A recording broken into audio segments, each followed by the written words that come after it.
Hello everyone, welcome to House News, and today we are at Ancol Beach. The Netherlands has returned 1,000 artifacts to Indonesia, although tens of thousands of items remains in its galleries, libraries and museums.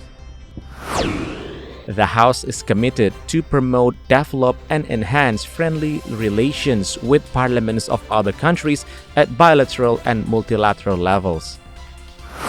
The International Monetary Fund and the World Bank have issued early warnings about the possibility of a global economic recession in 2023.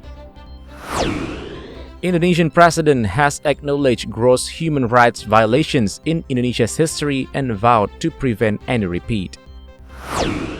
Let's take a look at Art Jakarta 2022, an Indonesia's art fair, welcoming visitors of all backgrounds and signals the recovery of the art market. The Screen Actors Guild Awards are back for another year and the nominees for 2023 awards have been revealed. The Committee for Inter-Parliamentary Cooperation of the House warmly welcomes the intention of the Dutch government to return thousands of historical items taken from Indonesia during the colonial era. The House demands the government to prepare equal treatment in preserving the artifacts. The chairperson of the Committee for Inter-Parliamentary Cooperation, or BKSAP of the House, Fadlizon, recently received a visit of the Dutch ambassador for Indonesia, Lambertus Greens, while viewing the collection of books and art at the Fadlizon Library. Fadlizon said the Indonesian government needs to prepare research and review, including engaging some experts regarding the historical items returned. Fadli added recruiting preservation specialists is also a part in protecting national historical artifacts. Kita sendiri kemudian harus selain studinya mempersiapkan di mana tempatnya, displaynya. Kemudian bagaimana cara kita memamerkannya dan lain-lain gitu. Jadi kita sendiri kan harus mempersiapkan diri. Tetapi satu kemajuan besar dari pihak Belanda mengatakan bahwa mereka sangat terbuka untuk mengembalikan aset-aset nasional kita itu. Itu kan national treasure kita. Furthermore, Fadlizon hope historical object repatriated from the Netherlands can be used as the historical study and giving benefit for Indonesian. Dodi Muharram, TVR Parlemen reports.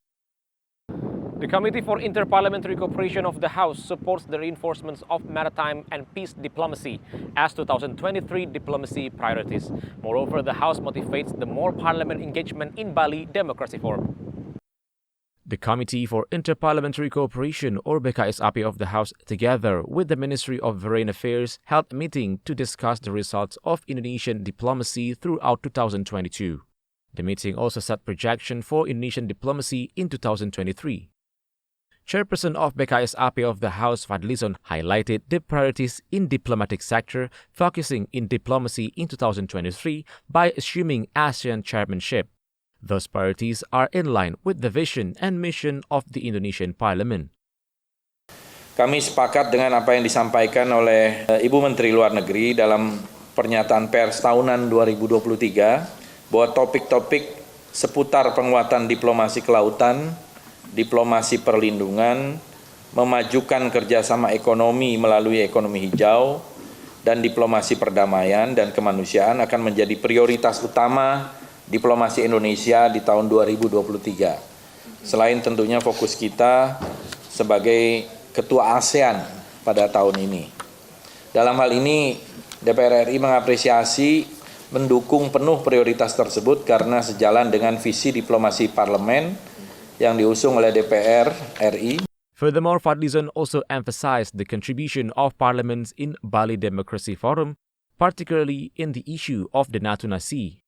Fadli underlined some important notes related to human trafficking crimes as well as the concern with international, regional, and global issues. From West Java, Halim Amrullah, TVR Parlemen reports. In order to anticipate the impact of global recession, Commission 6 of the House reminded the government to preserve the national budget, maintain people's purchasing power, and not to accumulate the debt increased. Member of Commission 6 of the House, Herman Hairon, demands the government to save budgets and strengthen the food sector to anticipate the impacts of the global recession. Herman also asked the government not to increase the debt burden due to the impact of the weak rupiah exchange rate, which can lead to national debt swelling. Pertama yang harus dilakukan ya penghematan, ya. Harus menunda dulu terhadap kegiatan-kegiatan perekonomian lainnya. Karena apa? Hajat hidup masyarakat adalah yang utama. Pangan adalah yang utama. Ini yang harus disiapkan betul dalam situasi saat ini. Meanwhile, member of Commission 6 of the House, Hilmi, hopes the government can empower domestic industry by providing shield for the local products amid strong import commodities. Hilmi highlights the people's buying power plays an important role in maintaining local industries. Ya kita kan harus memperkuat di intern industri yang untuk dalam negeri karena kita ini sangat tinggi untuk membeli produk-produk kita dalam negeri ini. Kalau kita ini pemerintah bisa memprotek barang-barang masuk ke Indonesia ini secara benar dan pajak secara benar, kemungkinan pertumbuhan ekonomi Indonesia ini akan sangat bagus walaupun menghadapi dalam negara-negara lain menghadapi resesi. Helmi Darmawan, TVR Parlemen, reports. Member of Commission 3 of the House, Arteria Dahlan, appreciates the admission of President Joko Widodo over 12 serious human violations occurred in the past. At the Nusantara II building recently, Arteria Dahlan commended the confession of President Joko Widodo about his recognition toward 12 issues of major human rights violation in the past. Arteria also supports the President's commitment to restore the rights of victims fairly and wisely without negating judicial settlement. Arteria said the President's recognition on these 12 cases has shown the government's concern over the settlement of the past serious human rights violations. Arteria hoped related ministries and institutions follow up the cases immediately. Pak Jokowi telah mau masuk ke ranah yang lebih serius terkait dengan pernyataan beliau terhadap 12 isu pelanggaran HAM berat. Tentunya ini juga harus disikapi, ya, dilakukan tindak lanjut oleh kementerian lembaga terkait. Kami Komisi 3 tentunya melakukan penghormatan penuh atas sikap Presiden dan mudah-mudahan dalam waktu yang tidak terlalu lama lagi, ya, Kejaksaan Agung, kemudian juga teman-teman LPSK, ya, sekaligus juga stakeholder terkait ini akan kita panggil untuk menyikapi dan sekaligus juga menindaklanjuti sikap dari Presiden Republik Indonesia. Nah ini makanya kan kita tidak bisa ya bermain sektoral. Pernyataan Presiden Republik Indonesia itu membawahi seluruh kementerian lembaga terkait yang berada di bawah komando Presiden Republik Indonesia sebagai pemegang kekuasaan tertinggi. Arteria mentioned Commission 3 of the House will call the Attorney General, the Witness and Victim Protection Agency or LPSK and related institutions to discuss legal actions the government should take to restore the rights of the victims. Panji and Rangga, TVR Parlemen report. Indonesia is another destination where art lovers are keeping an eye on. Last August 2022, the country hosted its very own Art Jakarta 2022 at the Jakarta Convention Center. The event is one of the most prominent art fairs in Southeast Asia. TVR Parlemen was there at the Art Jakarta 2022 jamming and exploring. The first thing caught our attention once we arrived at the hall was the neon pink signs and the boards.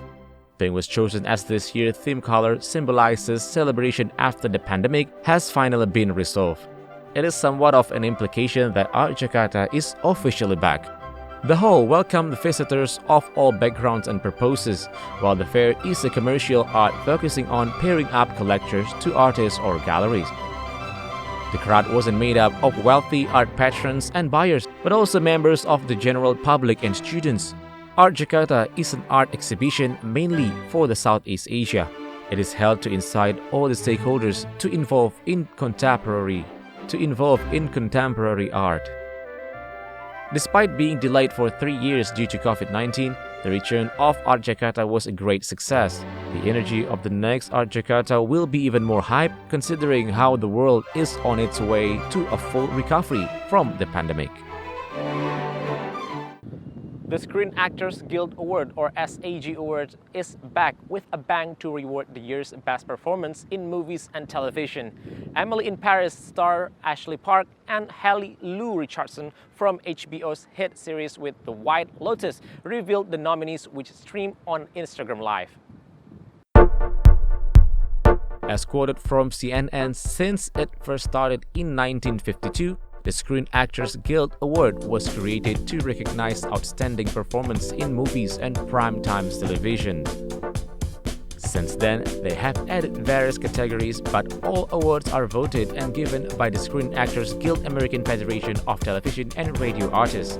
The Banshees of Inisherin and Everything Everywhere All at Once lead this year's list for the award with 5 nominations each. This year's list is full of talented actors and actresses, but also a fair amount of first-time nominees. Meanwhile, the actress Sellafield will be honored with the Lifetime Achievement Award. The Actors Guild announced Sellafield will be the 58th recipient of the Tribute Award, following recent honorees including Robert De Niro and Morgan Freeman. The awards are making the leap to streaming. They will become the first awards show to air completely online with no television home and will air on Netflix YouTube channel. Next year, they will be broadcast on Netflix itself. And that's the House News for today. Thank you for watching, and I'll see you in the next episode of House News only on TVR Parlemen.